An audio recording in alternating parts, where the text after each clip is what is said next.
যাদের সাথে মিশে পাপ কাজে লিপ্ত ছিলেন সেই ব্যক্তিগুলোই আপনার জীবন থেকে আপনাকে ছেড়ে চলে গেছে। আর যাদের অবাধ্য হয়ে আপনি সেই পাপ কাজে লিপ্ত হয়েছিলেন সেই মানুষগুলো কিন্তু আপনার পাশে এখনও আছে। আর সেই মানুষগুলো হচ্ছে আপনার মা-বাবা।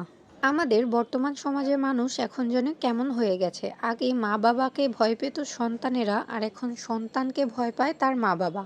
এবং মা-বাবার অবাধ্য হয়ে সন্তানেরা অনেক সময় অনেক কাজ করে ফেলে যেগুলো তারা এখন বুঝতে না পারলেও পরবর্তীতে সেই ভুলগুলো ঠিকই বুঝতে পারে। হ্যালো ভিউয়ার্স, আসসালামু আলাইকুম। কেমন আছেন আপনারা সবাই?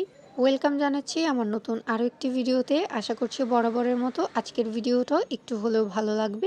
গ্যাসের অবস্থা খুবই করুণ, এজন্য কখন গ্যাস চলে যাবে তার কোনো ঠিক নেই। তাই প্রথমেই মাছগুলোকে ভেজে নিয়েছি, এবার আমি ভাজি করব।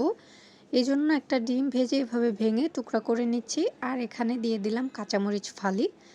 আমি এখানে আজকে পেঁয়াজের কলি ভাজি করব। অনেকে এটাকে অনেক নামে জানেন, জানি না কে কোন নামে জানেন। এটাকে কিন্তু সেদ্ধ করে আমি পানিটা ফেলে দিয়েছি, পুরোপুরি একবারে সেদ্ধ করে ফেলিনি, মানে 80% মতো সেদ্ধ হয়ে গেছে। এবার লবণ এবং হলুদের গুঁড়া আর সামান্য কিছু পরিমাণ আরও তেল দিয়ে নিলাম। এবার ভেজে নেওয়ার পালা। প্রথমে যেহেতু 80%-এর মতো সেদ্ধ করে নিয়েছি, এজন্য এখানে এক্সট্রা করে পানি দেওয়ার প্রয়োজন পড়বে না। এই পেঁয়াজের কলিটা ভাজির ক্ষেত্রে আমার কাছে মনে হয় এভাবে ডিম না দিলে মজা লাগে না। অনেকে এটার ভর্তা খেতেও খুব পছন্দ করেন, তবে আমার এখনও ভর্তা খাওয়া হয়নি, কিন্তু ভাজিটা খুব ভালো লাগে। নেড়েচেড়ে বেশ কিছুক্ষণ ভাজা ভাজা করে নিলাম। এবার নামিয়ে নিয়ে রান্না করব।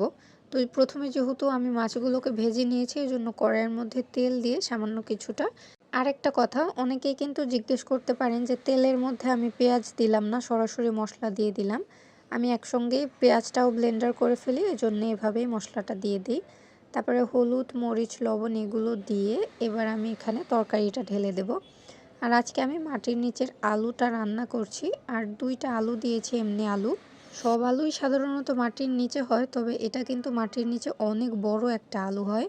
এই আলুটাকেও কে কোন নামে জানেন জানি না, আমি আমার মতো করে বললাম। তো এটাও একটু লবণ দিয়ে আমি সেদ্ধ করে নিয়েছিলাম। এরপরে ঝোলের পানি দিয়ে আমি মাছগুলোকে দিয়ে বেশ কিছুক্ষণ রান্না করে তারপরে নামিয়ে নেব। আসলে আজকে রান্নাগুলো খুবই সিম্পলভাবে আর খুব সহজভাবে করে ফেলছিলাম। আর যে কোনো রান্নায় যদি আগে থেকে কিছুটা গুছিয়ে রাখা যায় তাহলে কিন্তু খুব ঝটপটভাবে রান্নাটা করে নেওয়া যায়। রান্নাটা করছিলাম আর আমার সেই ছোটোবেলার কথা মনে পড়ছিল, আর সেগুলো মনে পড়ার কারণেই কিন্তু আপনাদের সঙ্গে প্রথমে যে কথাগুলো বললাম সেগুলো শেয়ার করেছি।